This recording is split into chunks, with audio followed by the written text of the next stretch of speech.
Hello बच्चों, TSP Jodhpur के YouTube channel में आपका स्वागत है। आज अपने को पढ़ना है क्लास 10 का chapter atomic theory and periodic classification of elements, परमाणु सिद्धांत एंड तत्वों का आवर्ती वर्गीकरण। ठीक है, तो ये चैप्टर पढ़ना है। इससे पहले अपन पहले ये डिस्कस करते हैं परमाणु सिद्धांत के बारे में, उसके बाद में अपन डिस्कस करेंगे आवर्त सारणी एंड जिन वैज्ञानिकों ने आवर्त सारणी दी उनके बारे में अपन बाद में डिस्कस करेंगे। अपन को पहले पढ़ना है परमाणु सिद्धांत। तो परमाणु सिद्धांत पढ़ने से पहले अपन बात करते हैं परमाणु की। तो परमाणु होता क्या है, देखिए परमाणु क्या होता है पहले अपन एक बार देखते हैं। परमाणु सिद्धांत,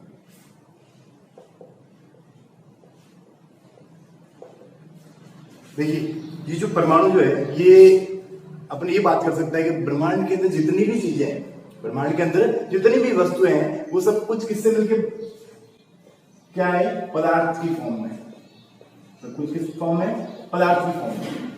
सारी जो ब्रह्मांड के अंदर अभी प्रेजेंट टाइम में या फ्यूचर में भी बात करेंगे तो जो भी वस्तुएं हैं वो सब पदार्थ की फॉर्म में। और पदार्थ कितने पार्ट में डिवाइड होता है, ठोस, द्रव, गैस। जैसे प्लाज्मा भी बोल सकते हैं अपन, एक नेक्स्ट प्रॉपर्टी हो सकती है फोर्थ प्रॉपर्टी प्लाज्मा। ठीक है, तो ये अपन जनरली देखते हैं ठोस, द्रव और गैस में पदार्थ डिवाइड होता है। तो इसमें अपन ये बात करते हैं कि अलग अलग वैज्ञानिकों ने परमाणु को एक्सप्लेन करने के लिए अपनी अपनी परिभाषाएं दी। ठीक है, तो सबसे पहले इंडियन फिलोसोफर थे, भारतीय दार्शनिक थे, महर्षि कणाद। तो उन्होंने कहा था कि ब्रह्मांड के अंदर जो सबसे छोटा सा छोटा कण है वो परमाणु है या कण है। ब्रह्मांड में जो सबसे छोटे से छोटा कण है वो क्या है, परमाणु है। इस पहले किसने कहा था, कणाद।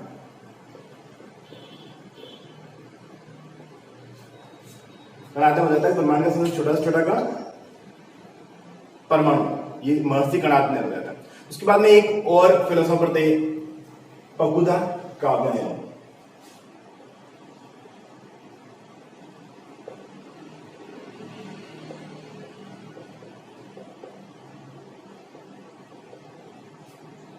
इन्होंने भी अपनी एक डेफिनेशन दी थी। इन्होंने कहा था कि जो ये पूरा ब्रह्मांड जो है, ये जो पदार्थ है, ये पदार्थ छोटे छोटे कणों से मिलकर बना है। और उन कणों को क्या नाम दिया, परमाणु नाम दिया। डेफिनेशन दोनों की इक्वल है लेकिन कहने का तरीका चेंज था। डेफिनेशन दोनों की इक्वल थी लेकिन कहने का तरीका क्या था, अलग था। इन्होंने कहा था कि पदार्थ का सबसे छोटे से छोटा कण परमाणु होता है। और इन्होंने कहा था कि पदार्थ जो होता है वो छोटे छोटे कणों से मिलकर बना होता है। उसे अपन लोगों ने क्या नाम दिया, परमाणु नाम दिया। ठीक है,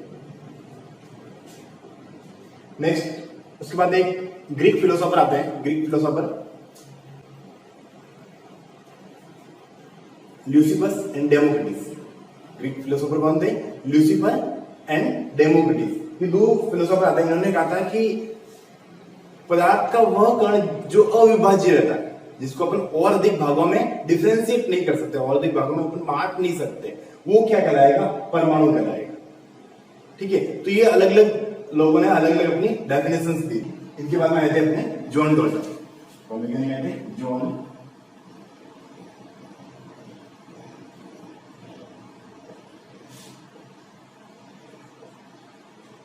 डॉल्टन, 1808। जॉन डॉल्टन ने बताया था कि परमाणु जो होता है वो एक अविभाज्य कण है। परमाणु जो है वो एक अविभाज्य कण है, से न तो अपन बना सकते हैं ना ही नष्ट कर सकते हैं। परमाणु को न तो बना सकते हैं और ना ही नष्ट कर सकते हैं। परमाणु जो होता है वो प्रकृति का सबसे सूक्ष्मतम कण है, जिसका आकार जो होता है वो 10 की घात -10 मीटर या 10 की घात -8 सेंटीमीटर होता है। और किसी भी एक तत्व में उपस्थित जितने भी परमाणु हैं उन सभी परमाणुओं का भौतिक तथा रासायनिक गुण समान रहेंगे। उनकी ऊर्जा हमेशा क्या रहती है, समान रहती है। लेकिन अगर अलग अलग तत्वों के परमाणुओं की बात करें तो उनके अंदर उनके भौतिक तथा रासायनिक गुण और उनकी ऊर्जा डिफरेंट रहती है।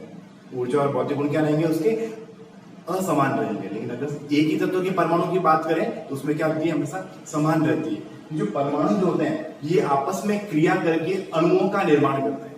परमाणु जो होते हैं आपस में क्रिया करके अणुओं का निर्माण करते हैं। और इन परमाणुओं को अपन न तो किसी रासायनिक अभिक्रिया के द्वारा बना सकते हैं और न ही कोई केमिकल रिएक्शन के द्वारा अपन इनको नष्ट कर सकते हैं। ठीक है, तो ये जॉन डॉल्टन का एक प्रिंसिपल था परमाणु के लिए। परमाणु के लिए इन्होंने अपनी परिकल्पना दी थी, थ्योरी दी थी। ठीक है, उसके बाद में साइंटिस्ट आए थे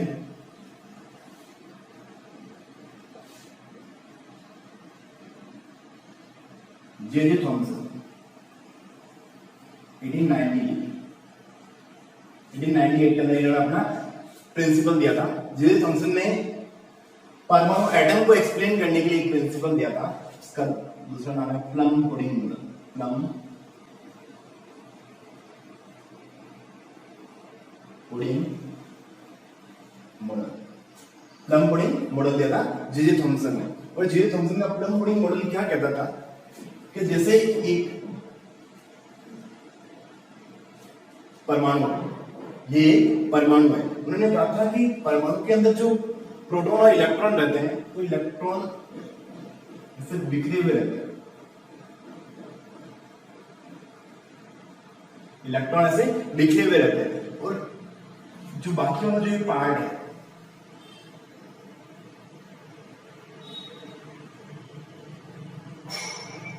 ये प्रोटॉन है। ये जो अपने रेड पार्ट कर रखा है, ये क्या है? प्रोटॉन है। और जो ब्लैक वाला पार्ट है वो क्या है? इलेक्ट्रॉन है। इन्होंने वाटरमेलन से इसकी कंपेयर की थी।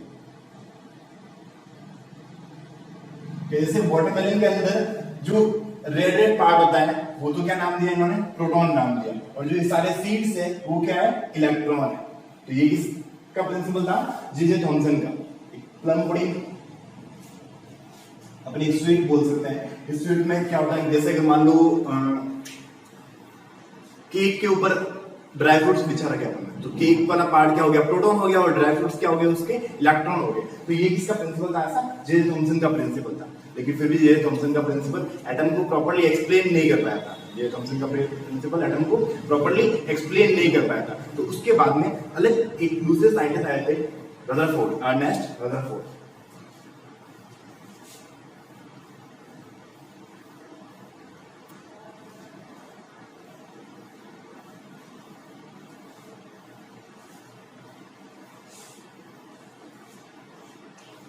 नेक्स्ट साइंटिस्ट कौन आए थे?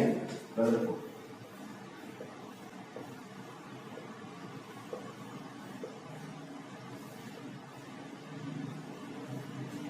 रदरफोर्ड ने एटम को किस प्रकार एक्सप्लेन किया था? रदरफोर्ड ने क्या किया था? एक एक्सपेरिमेंट किया था। रदरफोर्ड ने क्या किया था? एक एक्सपेरिमेंट किया था। एक सोने की पन्नी ली, एक सोने की क्या लिया उन्होंने? पन्नी ली। आकार था 10⁻⁷ मीटर, 10⁻⁷ मीटर मोटाई की सोने की गोल्ड फॉइल ली। ये क्या है? Gold foil. ठीक है, इसके ऊपर क्या कर दिया उन्होंने? जिंक सल्फाइड से कवरिंग कर दिया। जिंक सल्फाइड, जिंक सल्फाइड से क्या कर दिया इन्होंने? इसको कवरिंग कर दिया। और यहां से अल्फा पार्टिकल की बौछार कर दी। कौन सा particle? Alpha particle. Alpha particle helium के कण बोल सकते हैं। अल्फा पार्टिकल्स के इसके ऊपर क्या कर रहे हैं इन्होंने? बौछार कर रही। सोने की जो गोल्ड फॉइल ली थी, ये पतली पन्नी ली थी, ये कितनी थी? 10⁻⁷ मीटर की थी। 10⁻⁷ मीटर मोटाई की एक गोल्ड फॉइल थी। और इसके ऊपर जिंक सल्फाइड का क्या कर दिया? इसने कवरिंग कर दिया। और अल्फा पार्टिकल्स के ऊपर क्या कर रही थी? बौछार कर रही थी।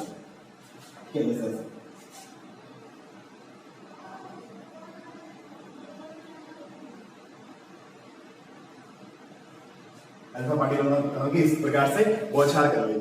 तो इन्होंने इनको क्या है? अलग अलग टाइप के रिजल्ट मिले। इनको क्या है? परमाणु को लेकर अलग अलग टाइप के रिजल्ट मिले। तो उनके बारे में अभी अपन डिस्कस करते हैं। पहले आप इन्होंने क्या काम किया? अल्फा कणों की ऐसे पार्टिकल्स की बौछार करी। उसको अपन ऐसे समझ सकते हैं, जैसे मैं इसको आपको ऐसे समझा रहा हूं कि ये एटम है। ठीक है, यहां से इन्होंने क्या कर रहे थे? अल्फा पार्टिकल्स की बौछार कर रहे थे। और यहाँ पे अपन ने ये जिंक सल्फाइड की वॉल बना रहे थे। तो ये पार्टिकल्स क्या थे? मैक्सिमम पार्टिकल्स स्ट्रेट ट्रेवल कर गए। मैक्सिमम पार्टिकल्स क्या हो गए थे? स्ट्रेट ट्रेवल कर गए। तो कुछ पार्टिकल्स जो थे वो मूव कर गए। लेकिन एक ऐसा पार्टिकल था, लगभग 20,000 पार्टिकल में से, लगभग 20,000 पार्टिकल में से एक ऐसा पार्टिकल था जिसके सेंटर से वापस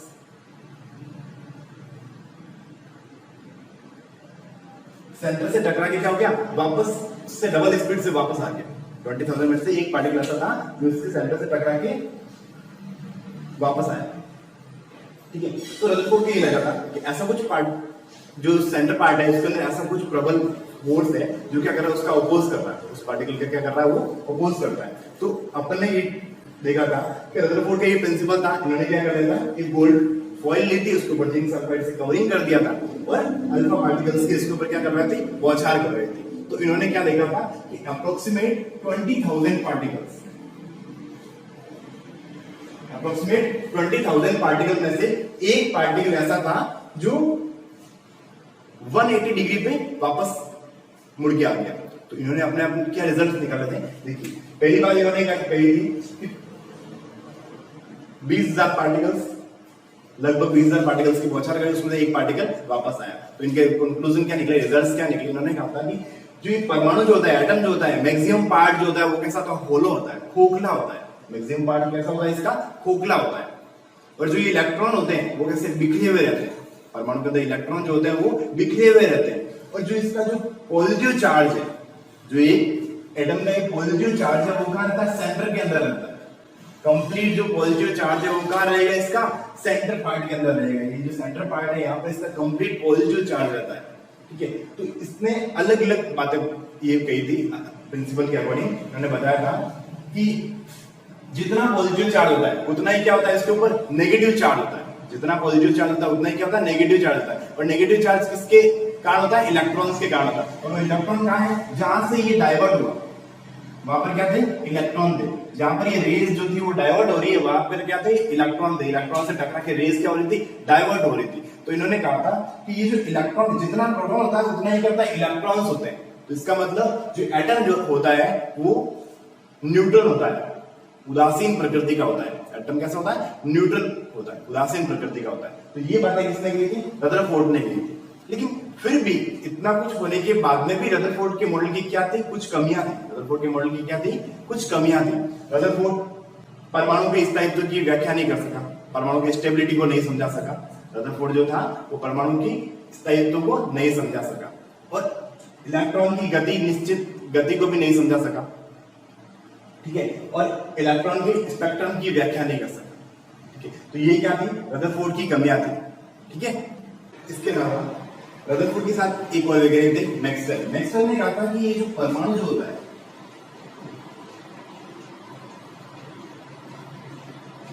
परमाणु के बाहर जो इलेक्ट्रॉन होते हैं वो इलेक्ट्रॉन गति करते समय अपनी ऊर्जा को उत्सर्जित करते हैं। इलेक्ट्रॉन गति करते समय अपनी ऊर्जा को क्या करते हैं, उत्सर्जित करते हैं। और उनकी ऊर्जा में क्या होती जाती है, कमी होती जाती है। उनकी ऊर्जा में कमी होती जाती है और अंततः ये नाभिक में गिर जाते हैं। अंततः ये नाभिक में गिर जाते हैं। लेकिन ऐसा संभव नहीं है, क्योंकि ऐसा होने के बाद में परमाणु अस्थायी हो जाएगा। परमाणु कैसे हो जाएगा, अस्थायी हो जाएगा और परमाणु का अस्तित्व खत्म हो जाएगा। तो ये बात संभव नहीं है, क्योंकि अपन ने पहले ही पढ़ा, परमाणु को न तो बना सकता है न नष्ट कर सकता है। तो परमाणु इलेक्ट्रॉन जो होते हैं गति करते हुए नाभिक के अंदर नहीं गिरते। तो ये भी क्या थी, रदरफोर्ड के सिद्धांत की एक कमी थी। ठीक है, नेक्स्ट देखिए, नेक्स्ट वैज्ञानिक आए थे नील्स बोर।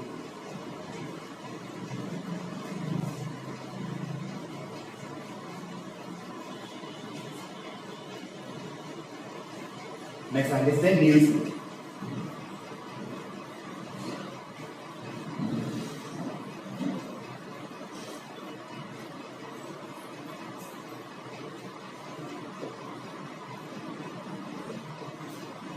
देखिए नील्स बोर ने क्या करता है, नील्स बोर ने हाइड्रोजन परमाणु के लीनियर स्पेक्ट्रम को समझाते हुए अपना एक प्रिंसिपल दिया था। प्रिंसिपल क्या कहता है, प्रिंसिपल ये बताता है अपने को कि कोई भी एटम जो होता है उसका पॉजिटिव चार्ज कहां रहता है, सेंटर पार्ट के अंदर रहता है, न्यूक्लियस के अंदर रहता है। इसका पॉजिटिव चार्ज नाभिक के अंदर रहता है। ये फर्स्ट पॉइंट है इसका, पॉजिटिव चार्ज होता है नाभिक के अंदर। सेकंड पॉइंट ये था इसका कि इन्होंने कहा था कि जो इलेक्ट्रॉन जो होते हैं, इलेक्ट्रॉन जो होते हैं निश्चित त्रिज्या के निश्चित ऊर्जा वाले कक्षकों में क्या करते हैं, गति करते हैं। निश्चित त्रिज्या वाले निश्चित कक्षकों में क्या करते हैं, ये गति करते हैं। क्योंकि त्रिज्या भी फिक्स होती है और ऊर्जा भी इनकी समान रहती है। मतलब एक ही कक्षक में उपस्थित जितने ही इलेक्ट्रॉन है उनकी ऊर्जा क्या रहेगी, समान रहेगी। अगर कक्षक चेंज होता है तो उसमें उनकी ऊर्जा क्या रहेगी, इनकी कंपेरिजन में डिफरेंट रहेगी। लेकिन अगर पहले कक्षा की बात करें, पहले कक्षा के अंदर जितने इलेक्ट्रॉन है उनकी ऊर्जा समान है, दूसरे कक्षा में जितने इलेक्ट्रॉन है उनकी ऊर्जा समान है। तो ये प्रिंसिपल किसका था, नील्स बोर का प्रिंसिपल था। उन्होंने कहा था कि इलेक्ट्रॉन जो है निश्चित वर्ताकार समान ऊर्जा तथा समान त्रिज्या वाले कक्षकों में क्या करते हैं, गति करते हैं। ठीक है, ये सेकंड पॉइंट है। थर्ड पॉइंट क्या था, उन्होंने कहा था कि ये जो जहां पे इलेक्ट्रॉन गति करते हैं उन्हें क्या क्या नाम दिया, इन्होंने ऑर्बिट नाम दिया, कक्षक क्या नाम दिया इसको, ऑर्बिट नाम दिया। ये क्या होते हैं, कक्षक होते हैं। अब ये नेक्स्ट बात उन्होंने कही थी, इन कक्षकों के अंदर जो इलेक्ट्रॉन फील होते हैं, इन कक्षकों के अंदर जो इलेक्ट्रॉन फील होते हैं वो 2n² फॉर्मूले से फील होते हैं। कक्षकों के अंदर जो इलेक्ट्रॉन फील होते हैं वो 2n² फॉर्मूले से फील होते हैं। 2n² फॉर्मूला क्या होता है कि जो ये n क्या है यहाँ पे, कक्षकों की संख्या, n क्या है यहाँ पे, कक्षकों का नंबर। और कक्षक कौन कौन से होते हैं, K L M N O, इस टाइप से क्या होते हैं, कक्षक होते हैं। कक्षकों के अंदर एक पहला कक्षक, दूसरा कक्षक, तीसरा कक्षक, चौथा और पांचवा। जैसे के लिए अपने तो 2n² क्या फॉर्मूला लगेगा, 2 × 1 का स्क्वायर। 1 का स्क्वायर कितना था, 1, 1 × 2 कितना हो गया, 2। सेकंड में देखिए 2 × 2 का स्क्वायर, 2 का स्क्वायर कितना हो गया, 4, 4 × 8, 2 × 3 का स्क्वायर, 3 × 9, 9 × 18, 2 × 4 का स्क्वायर, 4 × 16, 16 × 32, 2 × 5 का स्क्वायर, 5 ऐसा 25, 25 × 50। इस टाइप से इन्होंने बताया था कि इस टाइप से ये जो इलेक्ट्रॉन जो होते हैं वो इन ऑर्बिट, इन कक्षकों के अंदर इलेक्ट्रॉन फील होते हैं। ये थर्ड पॉइंट था बोर का कि हाँ इनके अंदर इलेक्ट्रॉन जो है वो इस टाइप से फील होते हैं। ठीक है, नेक्स्ट बात इन्होंने कही थी कि ये इलेक्ट्रॉन जो गति करते हैं इनका जो कोणीय संवेग होता है, इनका जो एंगुलर मोमेंटम होता है,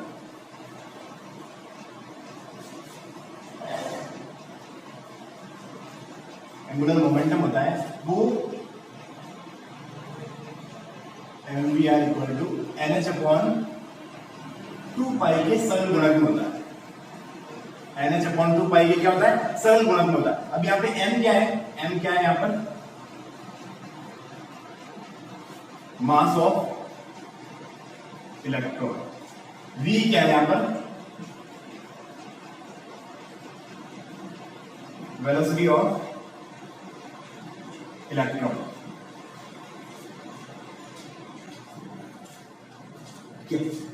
आर क्या है यहां पर,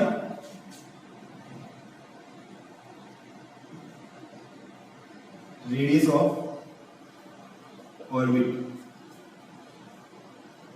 एन की वैल्यू अपने को पता है, नंबर ऑफ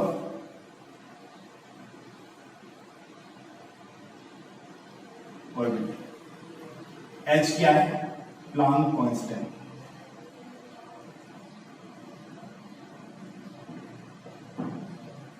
प्लांक कांस्टेंट की वैल्यू कितनी होती है, 6.62 × 10⁻34 जूल × सेकेंड। ठीक है, तो ये प्लांक कांस्टेंट की एक फिक्स वैल्यू है। तो इनका एंगुलर मोमेंटम जो होता है वो nh/2π के सरल गुणक में होता है। ठीक है, तो ये नील्स बोर का प्रिंसिपल था। उसके बाद नील्स बोर ने एक लास्ट में एक बात बताई थी जो मैक्सवेल की थ्योरी थी। मैक्सवेल की थ्योरी को खंडन करते हुए उन्होंने एक बात बताई थी। उन्होंने कहा था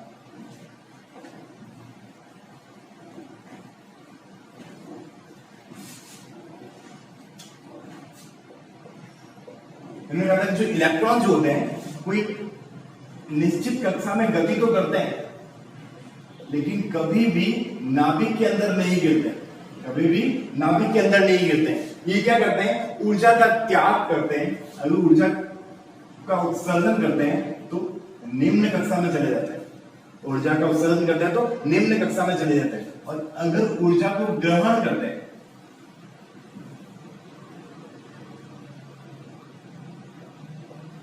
अगर ऊर्जा को क्या करते हैं, ग्रहण करते हैं तो हायर कक्षा में चले जाते हैं। ऊर्जा ग्रहण करते हैं तो उच्च कक्षा में चले जाएंगे और अगर ऊर्जा का त्याग करेंगे तो निम्न कक्षा में आ जाएंगे। तो ये बात मैक्सवेल का सिद्धांत का इन्होंने खंडन किया। इन्होंने कहा था कि जैसे मैक्सवेल ने कहा था कि इलेक्ट्रॉन गति करते हुए अंततः नाभिक के अंदर गिर जाता है, लेकिन ऐसा संभव नहीं है क्योंकि इलेक्ट्रॉन जो होते हैं ऊर्जा का त्याग करके निम्न कक्षा में आ जाते हैं और ऊर्जा को ग्रहण करके उच्च कक्षा में प्रवेश कर जाते हैं। ठीक है, इनके अलावा भी ये नील्स बोर का प्रिंसिपल है। इसके अलावा भी नील्स बोर के सिद्धांत की कुछ कमियां थी। नील्स बोर के सिद्धांत की क्या थी, कुछ कमियां थी। नील्स बोर का सिद्धांत जो उच्च परमाणु क्रमांक वाले इलेक्ट्रॉन्स है, एलिमेंट्स है, उनका एक्सप्लेनेशन नहीं दे पाया था। क्या हाइड्रोजन के अलावा कुछ एटॉमिक नंबर वाले जो तत्व थे उनका एक्सप्लेनेशन नहीं कर पाया था। उसके अलावा अगर अपन माइक्रोस्कोप से देखते हैं तो जो लीनियर स्पेक्ट्रम होता है उसके अंदर बहुत सारी लाइंस दिखती है, तो इस बात का भी वो एक्सप्लेनेशन नहीं दे पाया था। और नेक्स्ट लास्ट इंपॉर्टेंट बात थी जो उसकी मेन कमी थी कि जो एटम जो होते हैं वो केमिकल बॉन्ड के द्वारा एक मॉलिक्यूल का फॉर्मेशन करते हैं, परमाणु जो होते हैं वो रासायनिक बंधों के द्वारा अणुओं का निर्माण करते हैं। इस बात को भी नील्स बोर एक्सप्लेन नहीं कर पाया था। ठीक है, तो ये नील्स बोर की सिद्धांत की क्या थी, कमियां थी। तो ये अपने पास में एक परमाणु सिद्धांत को लेकर एक छोटी सी एक जर्नी दी कि हाँ परमाणु सिद्धांत के अंदर अपन ने कौन कौन से वैज्ञानिक आए थे और उन्होंने क्या क्या किया था। तो अपन ने क्या क्या पढ़ा है अभी, पहला पढ़ा था अपने महर्षि कणाद, प्रबुद्ध काव्यायाम, डेमोक्रिटस एंड ल्यूसिफस। इन तीनों ने, ये तीन फिलोसोफर थे, इन्होंने अपनी अपनी डेफिनेशन दी थी परमाणु को लेकर। उसके बाद में एक ऑथेंटिक डेफिनेशन आई थी जॉन डॉल्टन की। ऑथेंटिक डेफिनेशन किसकी थी, जॉन डॉल्टन की। जॉन डॉल्टन ने अपना एक प्रिंसिपल दिया था एटम को लेकर। ठीक है, उसके बाद में एटम को समझाने के लिए एक जे थॉमसन का प्रिंसिपल आया था, जिसको अपन ने क्या नाम दिया था, प्लम पुडिंग मॉडल नाम दिया था। इसको क्या नाम दिया था इन्होंने, प्लम पुडिंग मॉडल नाम दिया था। उसके बाद में रदरफोर्ड आए थे, रदरफोर्ड ने एटम को एक्सप्लेन किया था। उन्होंने बताया था कि जो पॉजिटिव चार्ज था वो कहां होता है, न्यूक्लियस के अंदर होता है, और इलेक्ट्रॉन क्या होते हैं, बाहर रहते हैं। ठीक है, उसके बाद लास्ट में आया था नील्स बोर। नील्स बोर ने अपने को बताया था कि जो इलेक्ट्रॉन जो होते हैं एक निश्चित ऑर्बिट के अंदर मूव करते हैं, और उनकी ऊर्जा जो होती है, एनर्जी जो होती है, वो हमेशा क्या रहती है, समान रहती है। कि ऑर्बिट के अंदर जितने इलेक्ट्रॉन पाए थे उनकी ऊर्जा क्या रहेगी, समान रहेगी। और रदरफोर्ड के सिद्धांत की जो भी कमियां थी उन कमियों को क्या कहते हैं, इन्होंने दूर किया था। ठीक है, तो ये अपने पास में नील्स बोर का सिद्धांत है। तो अभी इस चैप्टर का ये फर्स्ट पार्ट यहाँ पे कंप्लीट हो जाता है। ठीक है, नेक्स्ट पार्ट में अपन पढ़ेंगे पीरियोडिक टेबल एंड क्लासिफिकेशन। जो तत्व है, जो एलिमेंट्स है, इनको एक टेबल के रूप में ही व्यवस्थित क्यों किया गया था, इनके क्लासिफिकेशन की रिक्वायरमेंट क्यों हुई थी, क्या ऐसा हुआ था कि इनको क्लासिफाई करना पड़ा और इनको एक टेबल के रूप में व्यवस्थित करना पड़ा। तो इन चीजों के बारे में अपन जो अपना नेक्स्ट वीडियो आएगा उसके अंदर अपन पढ़ेंगे। ठीक है, तो ये जो चैप्टर है इसका फर्स्ट पार्ट यहाँ पे क्या होता है, कंप्लीट होता है। Okay, thank you.